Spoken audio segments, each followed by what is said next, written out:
नमस्कार सभी पेंशन धारकों का स्वागत करते हैं एक बार फिर से हमारे इस YouTube चैनल पर। दोस्तों इस वक्त की पेंशन धारकों के लिए बहुत ही महत्वपूर्ण और इम्पोर्टेंट खबरें आ रही हैं। जहां दोस्तों पेंशनर्स के लिए जरूरी अपडेट है। EPS 95 हायर और न्यूनतम पेंशन पर कर्मचारी भविष्य निधि संगठन का सीधा जवाब आखिरकार निकलकर सामने आया है। तो दोस्तों हायर और न्यूनतम पेंशन को लेकर क्या बड़ी खबर आई, इसके बारे में दोस्तों आज की इस वीडियो के अंदर बात की जाएगी। वहीं दोस्तों बात करेंगे OPS बहाली को लेकर कर्मचारियों ने PM मोदी से की है बड़ी मांग। तो आखिरकार पुरानी पेंशन योजना की बहाली को लेकर प्रधानमंत्री नरेंद्र मोदी जी से पेंशन धारकों और कर्मचारियों ने कौन सी बड़ी मांग की है, इसके बारे में दोस्तों आज की इस वीडियो के अंदर बात करेंगे। वहीं कर्मचारी भविष्य निधि संगठन की हायर पेंशन योजना को लेकर एक और बड़ी खबर आप सभी के लिए निकलकर सामने आई है। EPFO हायर पेंशन में काम आएगी आप सभी के लिए, ये ट्रिक डबल हो जाएगी आप सभी की पेंशन। तो आखिरकार दोस्तों अगर आप हायर पेंशन लेना चाहती हैं तो किस प्रकार से आप सभी की हायर पेंशन जो है वो डबल हो सकती है, इसको लेकर कर्मचारी भविष्य निधि संगठन को लेकर बड़ा अपडेट आप सभी के लिए सामने आया है। तो इसके बारे में भी आज की इस वीडियो के अंदर बात करेंगे। साथ ही बात करेंगे पेंशनर्स अब 30 नवंबर तक निपटा लें ये जरूरी काम, वरना नहीं मिलेगी आप सभी को यहाँ पर जो है पेंशन। जी हाँ दोस्तों आप सभी की लाइफ सर्टिफिकेट से जुड़ा एक और बड़ा अपडेट निकलकर सामने आया है। तो इसके बारे में भी आज की इस वीडियो के अंदर बात करेंगे। यानी कि दोस्तों पेंशन धारकों से जुड़ी तमाम बड़ी खबरों की चर्चा इस वीडियो के अंदर करेंगे। इसलिए आप सभी कर्मचारी और पेंशन धारकों से निवेदन करते हैं कि दोस्तों आज की इस वीडियो को आप लास्ट तक देखिएगा और साथ ही हमारे चैनल पर नए हैं तो दोस्तों चैनल को भी सब्सक्राइब जरूर कर दीजिएगा। तो चलिए बिना किसी देरी के वीडियो के अंदर संपूर्ण खबरों को सही सटीक और तथ्यों पर आधारित विस्तार से जान लेती हैं। पहली बड़ी खबर पेंशनर्स के लिए जरूरी अपडेट है कि EPS 95 हायर और न्यूनतम पेंशन पर कर्मचारी भविष्य निधि संगठन का सीधा जवाब आया है। कर्मचारी पेंशन योजना 1995 के आंदोलन की लो बढ़ती जा रही है। न्यूनतम पेंशन और हायर पेंशन पर हर तरफ से आवाज उठ रही है। कोई संगठन के बैनर के तले तो कोई व्यक्तिगत रूप से पेंशन भोगियों की आवाज उठा रही है।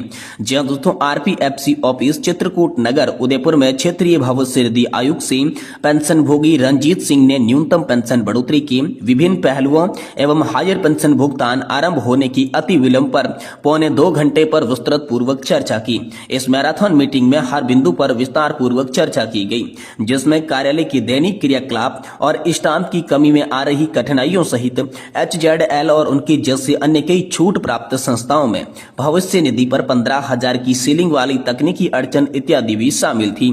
पेंशन भोगी रणजीत सिंह ने बताया कि मुख्यालय द्वारा सीलिंग वाली तकनीकी अवरोध का निराकरण नहीं हो जाता तब तक स्थानीय कार्यालय कुछ भी आवेदन के लिए सक्षम नहीं है, क्योंकि यह नीतिगत तकनीकी समस्या है जिसका समाधान नियोक्ता और संस्थान की PF ट्रस्ट को नई दिल्ली स्थित PF मुख्यालय से ही करवाना पड़ेगा।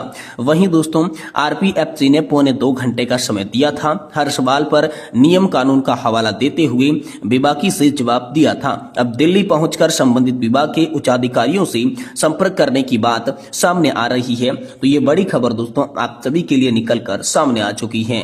वहीं दोस्तों OPS पेंशन बहाली को लेकर कर्मचारियों की PM मोदी से मांग। जी हां दोस्तों यहाँ पर पुरानी पेंशन योजना की बहाली को लेकर PM मोदी से मांग की गई है। देश भर के 91 लाख से अधिक सरकारी कर्मचारी पुरानी पेंशन स्कीम की बहाली के लिए एकजुट हो गई हैं।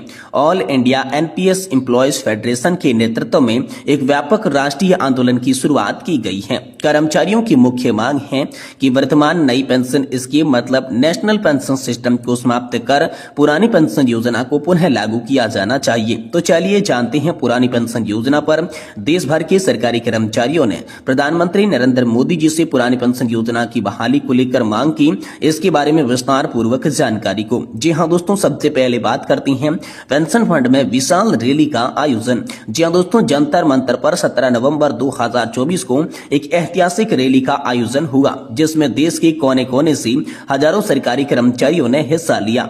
इस महत्वपूर्ण आयोजन में केंद्र, राज्य और केंद्र शासित प्रदेशों के कर्मचारियों के साथ साथ स्वास्थ्य विभाग के प्रतिनिधि शामिल हुए थे।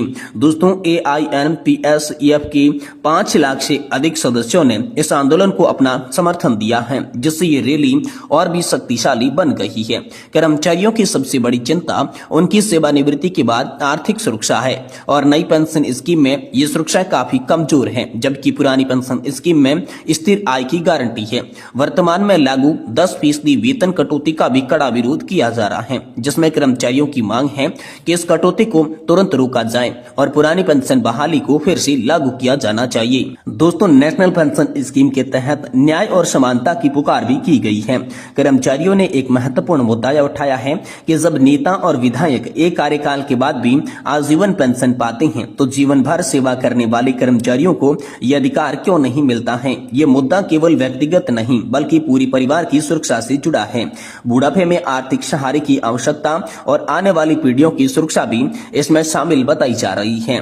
दोस्तों, यहाँ पर 40 प्रमुख कर्मचारी नेताओं ने प्रधानमंत्री नरेंद्र मोदी से पुरानी पेंशन स्कीम की बहाली का मुद्दा संसद में उठाने की अपील की है। उनका मानना है कि यह कदम न केवल कर्मचारियों की आर्थिक सुरक्षा सुनिश्चित करेगा बल्कि सरकार और कर्मचारी के बीच विश्वास को भी मजबूत करेगा। नेताओं ने त्वरित निर्णय की आवश्यकता पर भी जोर दिया और दोस्तों, आंदोलन का आगे का भी रास्ता साफ कर दिया। कर्मचारी नेताओं ने स्पष्ट संकेत दिए हैं कि अगर सरकार सकारात्मक कदम नहीं उठाती है तो आंदोलन को और तीव्र किया जाएगा।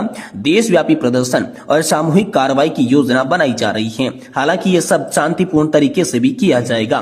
पुरानी पेंशन स्कीम की बहाली का मुद्दा मात्र आर्थिक नहीं बल्कि सामाजिक न्याय का भी प्रश्न है। लाखों सरकारी कर्मचारियों का भविष्य इस निर्णय से जुड़ा है।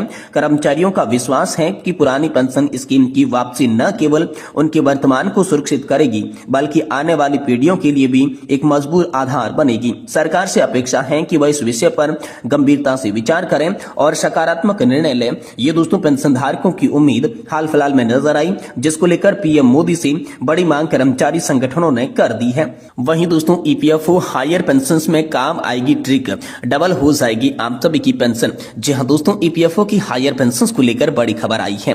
कर्मचारी भविष्य निधि संगठन अपने सदस्यों को रिटायरमेंट के बाद पेंशन देता है। बस शर्त है कि उनके सदस्य कम से कम 10 साल तक ईपीएफओ में योगदान दिया हो और योगदान के आधार पर पेंशन तय होती है। आमतौर पर यह पेंशन रिटायरमेंट के बाद 58 वर्ष की उम्र से मिलती है, लेकिन अगर कोई कर्मचारी 58 साल से पहले पेंशन लेना चाहता है तो इसका भी दावा कर सकता है। कर्मचारी भविष्य निधि संगठन अपने कर्मचारियों को 50 से 58 के बीच पेंशन की सुविधा देता है। हालांकि ये पेंशन कुछ शर्तों के आधार पर मिलती है, लेकिन अगर आप ईपीएफओ से ज्यादा पेंशन पाना चाहती हैं तो इसके लिए एक तरीका है जो ज्यादातर लोगों को पता नहीं है। अगर आप भी नौकरी पेशा है तो यहाँ आपके काम की बात हम करने वाले हैं।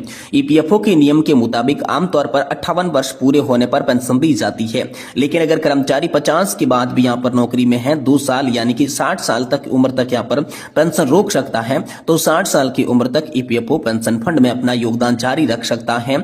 ऐसी स्थिति में कर्मचारी का हर साल 4% अतिरिक्त दर से पेंशन मिलती है। ऐसे में अगर कर्मचारी 59 साल की उम्र से ईपीएफओ से पेंशन लेता है तो 4% अतिरिक्त दर से, और जबकि 60 वर्ष की उम्र से लेता है तो 8% अतिरिक्त दर से पेंशन दी जाएगी। उनकी पेंशन की गणना के लिए पेंशन के 58 साल के सालों की सर्विस और सैलरी को यहाँ पर जो है वो लिया जाता है। मान लीजिए ईपीएफओ का सदस्य 56 साल की उम्र में मासिक पेंशन निकालता है तो उसे मूल पेंशन की राशि 92% मिलेगी, यानी कि 8% कम मिलेगी। और अर्ली पेंशन पाने के लिए आपको कंपोजिट क्लेम फॉर्म भरना होगा। अर्ली पेंशन के लिए फॉर्म नंबर 10 का विकल्प का भी आप सभी को चुनाव करना होगा। तो ऐसी स्थिति में दोस्तों आप सभी के लिए पेंशन कम हो जाएगी। ये दोस्तों बात आप सभी के लिए हाल फिलहाल में निकल कर सामने आ रही है। वहीं दोस्तों पेंशनर्स 30 नवंबर तक निपटा ले ये जरूरी काम, वरना नहीं मिलेगी पेंशन। जी हाँ दोस्तों, आप सभी के लिए बड़ा अपडेट निकल कर सामने आया है। लाइफ सर्टिफिकेट को लेकर आप सभी के लिए इंपोर्टेंट अपडेट आया है कि 30 नवंबर तक अगर आप लाइफ सर्टिफिकेट जमा नहीं करवाती हैं तो आप सभी की पेंशन मिलना बंद हो जाएगी। इसलिए देश की सभी पेंशन धारकों से यह अपील की गई है कि 30 नवंबर किसी भी माध्यम से आप अपना लाइफ सर्टिफिकेट, जीवन प्रमाण पत्र जमा करवाएं और अपनी आगे की पेंशन सुचारू रूप से चालू रखें। ये पेंशनर्स के लिए बड़ी जानकारी हाल फिलहाल में जारी कर दी जा चुकी है।